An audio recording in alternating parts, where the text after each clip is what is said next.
Tu as prié, ça fait 15 ans. Il est écrit, demandez, on vous donnera. Pourquoi on ne te donne pas? Pourquoi Dieu ne te donne pas? Mais tu dois te poser des questions. Allez vérifier vos cœurs.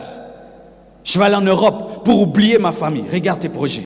Tu aimes être connu et tu dis Dieu fait que je sois connu. Et tu dis Dieu donne-moi l'argent. Tu as des passions charnelles, tu convoites quelqu'un, tu envies quelqu'un, tu en luttes avec quelqu'un, tu as des querelles avec quelqu'un et tu veux que Dieu entre dans ces querelles. Maintenant Dieu répond. Il dit pourquoi il ne répond pas? Il dit adultère que vous êtes, ne savez-vous pas que l'amour du monde est inimitié contre Dieu? Quel est le mari qui peut accompagner une femme adultère dans ses affaires? Et comment tu as un cœur adultère? Tu aimes le monde, tu veux que Dieu accompagne un chrétien mondain qui aime l'argent. Tu aimes l'argent, tu penses à l'argent tout le temps. Tu peux tuer pour l'argent, tu peux empoisonner pour l'argent. Et cet homme-là qui est cupide demande quoi? Que Dieu bénisse ses affaires. Non, Dieu ne le fera pas parce que tu as un cœur adultère. C'est pourquoi, mes frères et sœurs, le premier pas vers le succès, c'est assainir son cœur. Le premier pas vers la grandeur, c'est assainir son cœur. Lorsque tu vois Dieu traiter ton cœur, il enlève les envies, les rivalités, les compétitions. Laisse-le finir, parce que s'il n'a pas cessé de te travailler, il ne peut pas t'utiliser. Car s'il t'utilise, il encourage des bêtises. Dieu n'est pas un fétiche. Dieu n'est pas un marabout à qui on demande des choses et il doit faire. Non, Dieu a des principes pour exaucer les prières. On sert Dieu, on ne se sert pas de Dieu. Quand on se sert de Dieu, Dieu est un fétiche. Je sais que ça te trouble, mais c'est ça l'évangile. Chercher la grandeur et le succès pour soi-même, ce n'est pas la Bible. C'est le système du monde, l'homme roi. Pourquoi tu veux devenir grand? Pourquoi tu veux être riche? Pourquoi tu veux être célèbre? Pourquoi tu veux être connu? Pourquoi tu veux être reconnu? Et pour qui tu veux réussir? Pour qui tu veux devenir grand? Pour qui tu veux être célèbre? Pour qui? Ces deux questions déterminent toute ta vie. Quel est ton cœur, toi qui veux le succès? Dieu ne regarde pas à ce qui frappe le regard. Tes efforts, tes luttes, tes quêtes, qu'est-ce qu'il voit dedans? Est-ce qu'il voit quelqu'un qui désire des choses profondes ou ce n'est que l'apparence? Dieu ne regarde pas ce que nous faisons. Dieu lit le cœur. Rien que l'orgueil, rien d'autre. Oui, frère, l'orgueil peut te faire construire un monument, peut te faire voyager dans le monde entier. La rancune, waouh, ça peut te donner une force. Prouver à quelqu'un qui a dit que toi tu vas échouer. La compétition, oh, mais ça peut te faire sauter même un fleuve.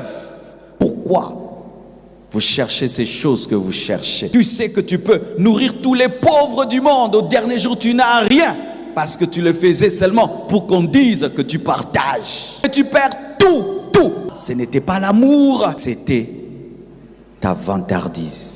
Pourquoi veux-tu être célèbre? Parce que l'un de tes amis est célèbre. Toi aussi, tu veux être comme lui. Veuille avoir un cœur selon Dieu. Veuille avoir un cœur pur. Car s'il est mauvais, il engendrera des mauvaises pensées. Et ces mauvaises pensées engendreront des mauvaises actions. Dieu ne les acclamera pas et tu auras échoué. Tu peux être en train de croire que tu fais bien, mais Dieu qui pèse le cœur peut te révéler que ce n'est pas une motivation pure.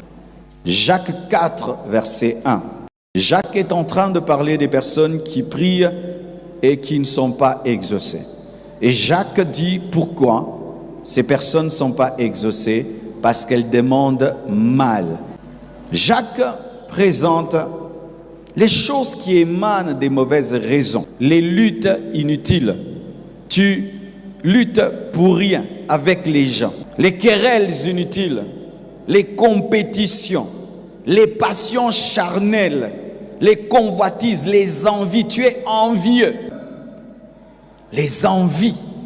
Quand tu regardes une voiture, tu la regardes avec passion. Quand tu regardes une maison, avec passion. Quand tu regardes les choses de ce monde, Dieu ne sera pas avec toi. Il t'appelle adultère parce que tu aimes le monde et les choses du monde. Qu'est-ce qui te motive? Quelles sont les luttes même intérieures que tu as au-dedans de toi?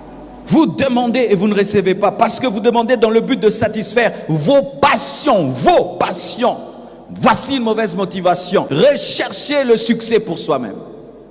Le monde nous dit de rechercher le succès pour nous, mais la Bible ne le dit pas. La Bible dit que lorsque tu cherches cela pour toi, ce sont des vaines passions.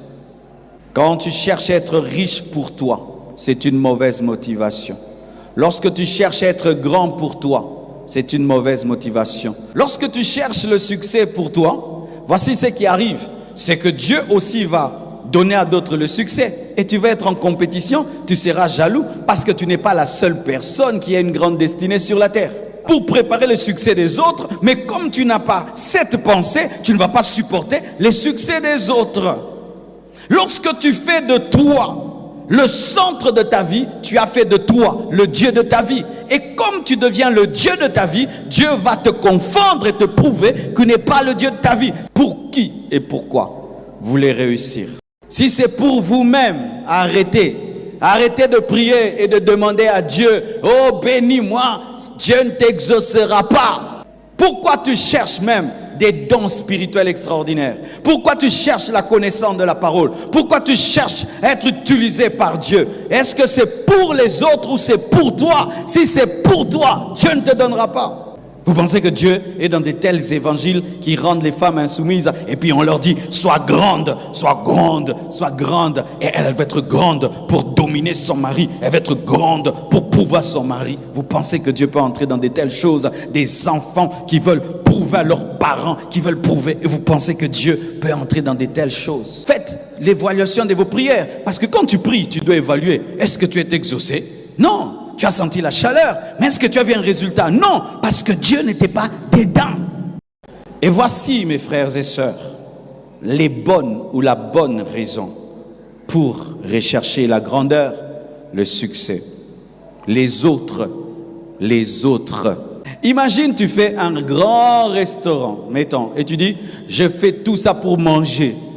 Tu ne prévois aucune table, aucune assiette. Ils deviennent riches comment? Ils mettent des tables pour les autres, des chaises pour les autres, ils arrangent pour les autres. Tu dois devenir un service. Ce sont les hommes services qui deviennent grands. Ce sont les serviteurs des autres qui deviennent grands. Je répète, ce sont les serviteurs des autres. Donc quand tu cherches la grandeur, dis Dieu, fais de moi un grand serviteur des autres. Les plus grands présidents sont les serviteurs du peuple, n'est-ce pas? Les plus grands politiciens sont serviteurs du peuple. Les plus grands députés, serviteurs du peuple. Les plus grands pasteurs sont les serviteurs des fidèles. En soi, devenir grand, c'est devenir esclave des autres. Ce n'est pas devenir le célèbre qu'on adore. Ça, c'est le monde. Jésus était loin pour nous. Et l'onction, ça peut être l'onction, la puissance de Dieu pour les autres.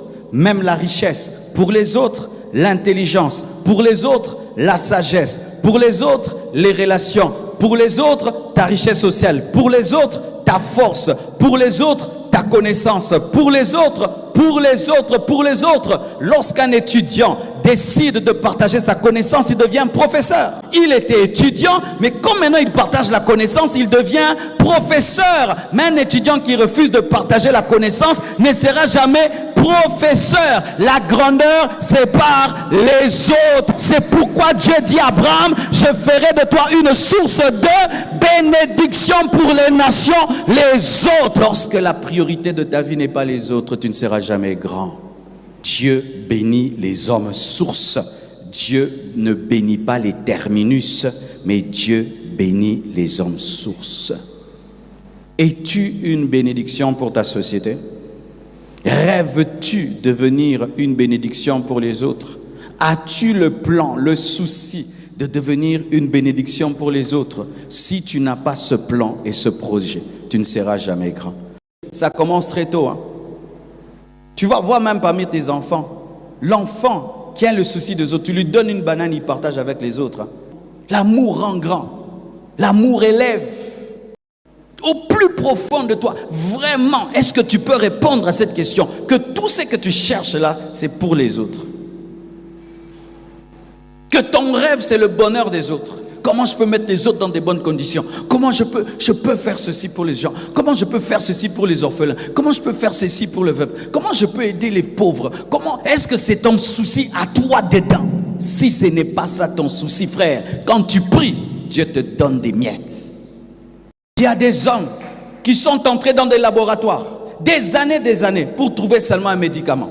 Il vous donne ça même gratuitement et puis il meurt. Il n'a jamais profité de cela, mais il a vécu pour les autres. Est-ce que tu as un tel cœur? Je vais être intelligent pour changer telle chose, résoudre telle maladie. Et cela, Seigneur, est-ce qu'il y a de telles choses dans vos têtes? Comment des hommes comme Tesla, des hommes comme Louis Pasteur pouvaient avoir une telle intelligence? C'est le souci. Les gens meurent d'une maladie ou meurent d'un problème. Il a le souci et puis il a la révélation. Mais si toi, les problèmes des autres ne te touchent pas, comment tu seras grand? Parce que les hommes grands, ce sont des hommes solutions. Ce ne sont pas des égoïstes. Développer l'amour en pensant aux autres. En pensant aux autres. Même quand tu fais les choses pour les hommes, fais-les pour Dieu. Pourquoi? Parce que l'homme est créé à l'image de Dieu et en faisant du bien à l'homme, tu fais du bien à Dieu. Et tu ne dois pas avoir l'homme comme standard, tu dois avoir Dieu comme standard. Parce que si tu vois l'homme, tu vas arrêter. Mais si tu vois Dieu, tu continueras. Même quand tu nourriras les pauvres et les orphelins, fais-le pour Dieu. Pourquoi? Des fois, l'homme sera ingrat, mais Dieu est toujours reconnaissant.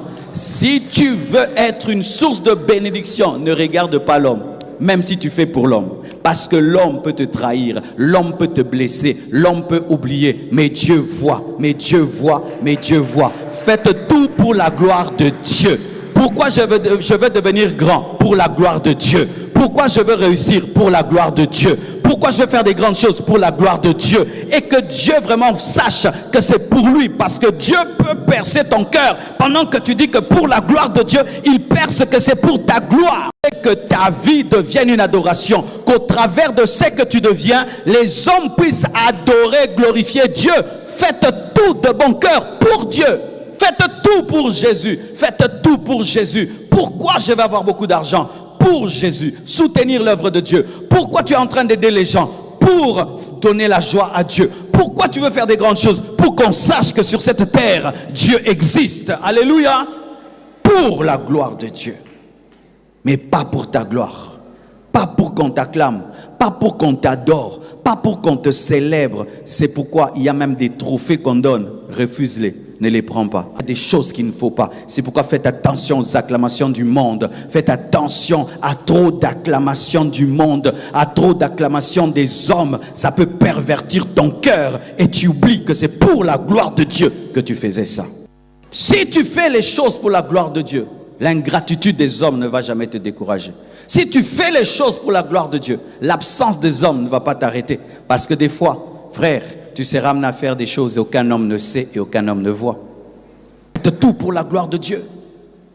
Le même mendiant, lundi tu lui donnes, mardi te demande, tu lui donnes pas, il t'insulte, vrai ou faux? Donne-lui encore. Tu ne lui as pas donné, tu as donné à Dieu. Alléluia. Tu as donné à Dieu. Voyez Dieu derrière tout homme. Voyez Dieu derrière toute femme. Voyez Dieu derrière chaque pauvre. Voyez Dieu derrière chaque malade. Voyez Dieu derrière chaque orphelin. Voyez Dieu derrière chaque païen. Voyez Dieu derrière chaque homme. Voyez Dieu, voyez Dieu, voyez Dieu. Pour la gloire de Dieu. Faites tout pour la gloire de Dieu. Ainsi, la réponse, la voici. Pourquoi doit-on rechercher à réussir? Pour la gloire de Dieu et pour être une bénédiction pour les hommes. C'est ça la réponse. Et rien que ça.